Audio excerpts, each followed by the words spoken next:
Habib Umar itu bilang, siapa orang yang ziarah ke Tarim akan merubah apa? Merubah tembaga. Merubah tembaga itu menjadi emas, para hadirin. Surganya dunia itu Tarim, para hadirin, walaupun bangunannya itu tanah. Yang belum berangkat ke Tarim semoga bisa ziarah. Kalau kamu ingin mendapatkan pahala yang besar, datanglah ke Yaman. Pak, saya mau datang ke Yaman untuk belajar, silahkan datang ke Yaman. Kamu ngapain ke sana? Loh, katanya ini tanah berkah. Sampai tanahnya itu dijual. Di internet itu ada orang yang jual tanah Tarim.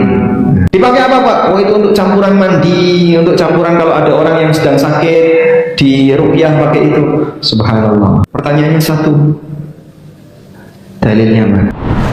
Teman-teman yang dirahmati Allah Subhanahu wa Ta'ala, banyak orang berbicara tentang tanah berkah. Ada yang rela bepergian jauh, membayar mahal, bahkan membeli tanah dari negeri tertentu demi berharap keberkahan. Tapi, benarkah semua itu ada dalilnya? Atau justru kita sedang terjebak keyakinan yang salah? فَبِأَيِّ آلَاءِ رَبِّكُمَا تُكَذِّبَانِ. Ada tempat yang berkah. Ada banyak sekali tempat yang berkah yang disebutkan dalam Al-Quran. Di antaranya adalah kota Mekah. Allah sebut kota Mekah sebagai kota yang berkah. Contoh yang lain, Baitul Maqdis. Ini juga Allah sebut sebagai daerah yang berkah. Dalilnya apa, Pak? Berikut ini. Allah Ta'ala berfirman, Inna awwala baitin wudi'a linnas. Sesungguhnya bangunan pertama yang dibangun untuk manusia, lalladzi bi Bakkah mubarakah, adalah rumah yang ada di kota Bakkah, mubarakan, yang diberkahi. Allah sebut kota Mekah sebagai kota yang diberkahi. Dan pertanyaannya, apa bentuk keberkahan kota Mekah bagi para penghuninya? Apa bentuk keberkahan kota Mekah bagi para penghuninya? Apa bentuk keberkahannya? Dilipat gandakan pahala ibadah yang ada di sana. Sehingga siapapun yang melakukan ketaatan di kota Mekah, maka pahala ibadahnya akan dilipat gandakan oleh Allah. Itulah keberkahan kota Mekah. Maka penghuninya, siapa yang beribadah di kota Mekah, baik sholat maupun ibadah-ibadah yang lainnya, nilai pahalanya akan dilipat gandakan oleh Allah. Meskipun ini juga berlaku sebaliknya.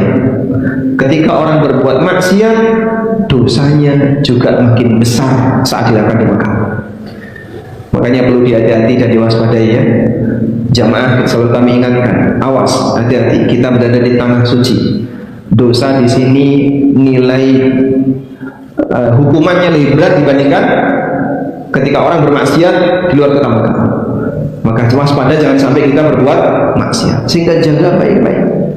Kita ingatkan misalnya jangan boros ketika makan, karena kalau boros ketika makan itu termasuk di antara perbuatan yang tidak disukai oleh Allah. Sehingga kalau sudah berada di hotel, ya, Masya Allah, ngambil makanan waktu sarapan, makan siang, gimana, Pak? Banyak sekali. Telur ngambil 7, nanti belum lagi sayur sepiring, mie sepiring, kerupuknya sepiring. Berapa orang yang mau makan? 1. Dimakan, sisa banyak, buang, sia-sia. Dan itu pelakunya kebanyakan orang Indonesia.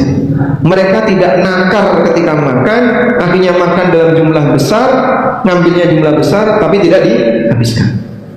Allah Subhanahu wa Ta'ala mengatakan, wa kulu washrabu wa la tusrifu innahu la yuhibbul musrifin. Silakan kau makan dan minum, tapi jangan boros. Allah tidak suka sama orang yang boros. Sampai seperti ini kalau dilakukan di kota Mekah atau Madinah, dosanya lebih besar. Baik. Kemudian Allah juga berfirman tentang Baitul Maqdis. Allah jadikan Baitul Maqdis sebagai daerah yang diberkahi. Allah berfirman, Subhanalladzi asra bi'abdihi laila.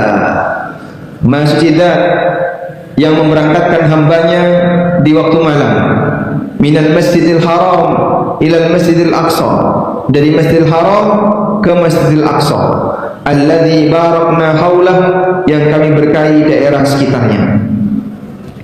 Sehingga Baitul Maqdis termasuk di antara tempat yang barakah. Dari mana kita tahu?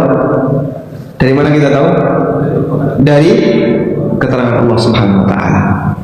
Pertanyaannya, apakah Koja termasuk wilayah yang berkah? Apakah Koja termasuk wilayah yang berkah?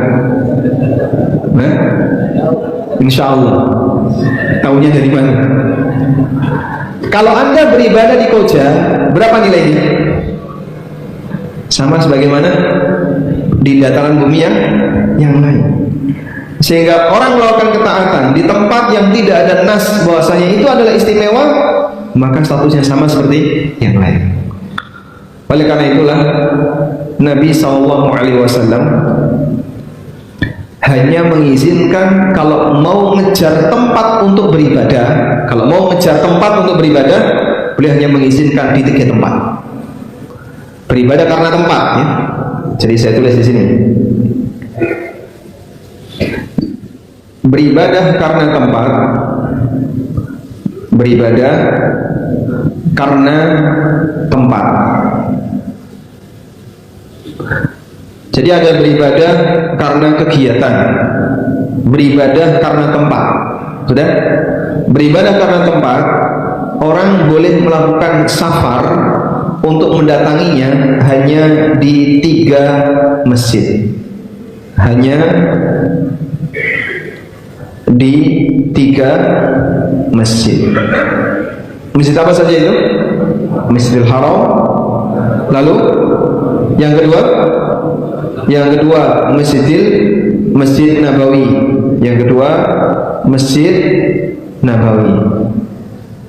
Yang ketiga Aqsa, Masjid Al-Aqsa. Baik, hanya di 3 ini. Karena hanya 3 ini yang punya dalil tegas tempatnya berkah. Sehingga Anda lihat Masjidil Haram dan Masjid Nabawi ini ada di negara mana? Di Saudi, ya. Kalau Aqsa di Palestina, ya. Lalu ada orang yang begini, kalau kamu ingin mendapatkan pahala yang besar, datanglah ke Yaman misalnya, ya.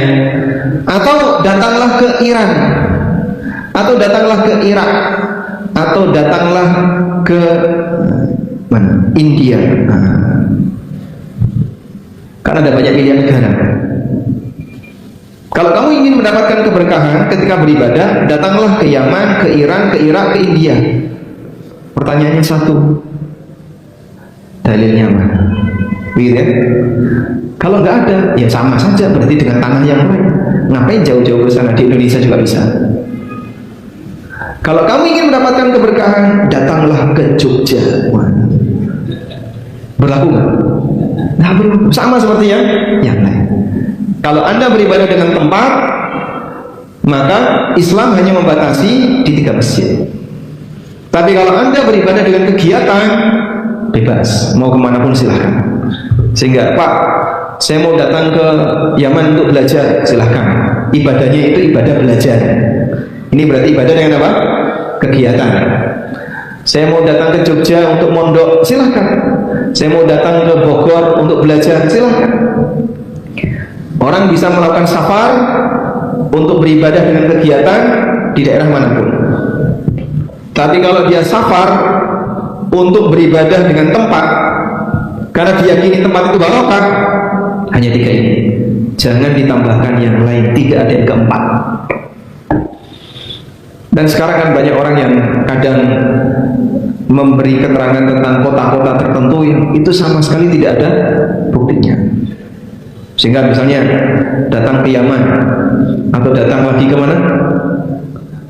Ke Irak, ke tanah Karbala dan seterusnya. Kamu ngapain ke sana? Loh, katanya ini tanah berkah. Dari mana kamu tahu kalau ini tanah berkah? Sampai tanahnya itu dijual. Nanti Anda bisa searching, ya, di marketplace. Jual tanah Yaman, per saset 50.000 per on, per gram, bukan tanah per meter, ya, per on, ya. Dipakai apa, Pak? Oh, itu untuk campuran mandi, untuk campuran kalau ada orang yang sedang sakit, di rupiah pakai itu. Subhanallah. Itu contohnya, ya.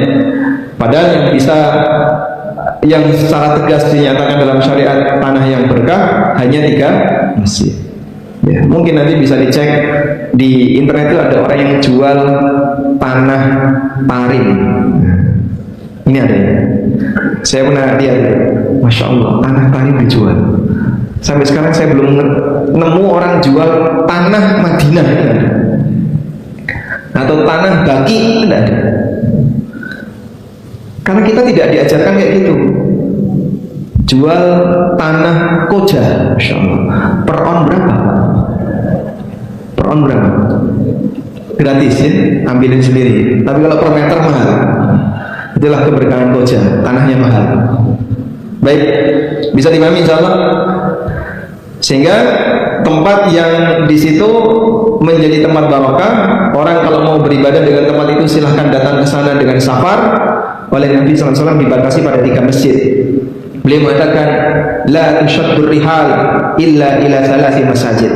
Orang tidak boleh melakukan safar dalam rangka ibadah dengan tempat kecuali di 3 masjid.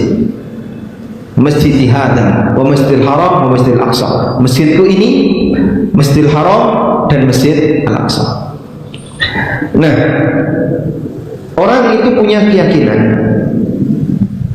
Masing-masing orang itu punya keyakinan.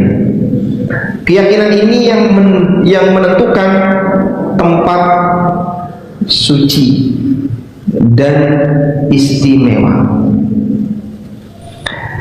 Jadi masing-masing orang punya keyakinan tentang tempat suci dan istimewa, tergantung dari ideologinya. Makanya salah satu di antara alat ukur untuk menilai keyakinan dan ideologi seseorang, Anda tanya, menurut kamu tempat suci dan tempat istimewa di dunia ini ada di mana? Kalau menurut saya tempat suci di dunia ini ada di tanah Karbala. Wah, berarti dia orang, Anda sudah bisa menebak dia orang apa? Si A atau si B? Si C ya. Sehingga kita bisa langsung menebak, oh akidahnya seperti itu. Loh, kenapa? Kalau di situ sebagai tempat yang berkah, disitulah kematian Husain. Oh, tempat kematian orang yang kau muliakan adalah tempat yang barokah. Padahal Husain dibantai di situ. Baik, itu contoh kita bisa mengukur tempat suci seseorang. Dan, nah, masing-masing orang itu punya tempat suci berbeda-beda. Makanya ketergantungan hatinya pada tempat suci itu. Dia sampai mengeluarkan biaya besar, mengeluarkan modal besar untuk mendatangi tempat suci ini karena dia yakini tempat ini tempat yang paling barokah. Mungkin ada sebagian di antara kaum muslimin sudah berkali-kali dia datang ke India atau ke Pakistan atau ke Bangladesh, tapi tidak pernah umroh. Nggak pernah umroh. Cuman kalau di daerah itu, nah dia mungkin tidak cuma sekali, berkali-kali. Jadi kita tanya, loh kenapa? Apakah tempat ini dengan Mekah lebih suci mana? Ya, saya lebih prefer yang ini. Loh kenapa Anda lebih prefer yang ini? Pasti akan ada alasannya. Nah, alasan itulah ideologinya. Alasan itu adalah ideologinya. Dia punya keyakinan tempat ini lebih istimewa daripada Mekah dan Madinah. Baik, maka kita kembalikan kepada sunnah Nabi SAW. Nabiku SAW mengatakan tempat istimewa itu cuma 3: Masjid Nabawi, Masjidil Haram, dan Masjid Al-Aqsa. Selain itu sama semuanya. Ya, sehingga Anda mau sholat di masjid ini, mau sholat di masjid itu nilainya sama. Kalau masalah di sini saya belajar agama, nah itu silahkan. Bisa dimanapun. Sehingga andai kan ada lembaga pendidikan yang dia berada di ujung dari tanah air, misalnya di Merauke, orang datang ke sana untuk belajar agama boleh nggak? Boleh. Bukan karena tempatnya, tapi karena kegiatan. Disitulah ada lembaga pendidikan yang bagus yang bisa saya manfaatkan untuk belajar agama. Teman-teman yang dirahmati Allah Subhanahu wa Ta'ala, Ustadz Ammi mengingatkan bahwa dalam Islam memang ada tempat-tempat yang Allah sebut sebagai tempat penuh keberkahan, seperti Makkah dan Baitul Maqdis, berdasarkan dalil Al-Quran. Keberkahan di Makkah diantaranya adalah dilipat gandakannya pahala bagi orang yang beribadah di sana. Namun, dosa juga bisa menjadi lebih berat jika bermaksiat di tanah suci, sehingga jamaah harus lebih berhati-hati. Islam juga menegaskan bahwa bila seseorang melakukan safar khusus karena keutamaan tempat ibadah, maka itu hanya dibenarkan ke 3 masjid, Masjidil Haram, Masjid Nabawi, dan Masjid Al-Aqsa. Selain 3 tempat itu, statusnya sama saja. Tidak ada dalil yang menegaskan keberkahan istimewa seperti klaim sebagian orang terhadap negeri atau kota tertentu. Karena itu, keyakinan bahwa tanah Yaman, India, Karbala, atau tempat lain lebih berkah hingga tanahnya dijual untuk obat, campuran mandi, atau ruqyah tidak memiliki dasar syariat yang sahih. Jika ibadah dilakukan karena kegiatan, seperti belajar atau menuntut ilmu, maka silahkan kemana saja. Namun jika dilakukan karena keyakinan tempatnya berkah, maka Islam hanya membatasi pada 3 masjid tadi. Akhirnya, Ustadz menegaskan, tolak keyakinan tanpa dalil, kembali kepada sunnah Nabi Shallallahu Alaihi Wasallam, karena tempat paling mulia dan paling layak dikejar adalah yang memang ditetapkan syariat, bukan yang hanya berdasarkan cerita dan tradisi.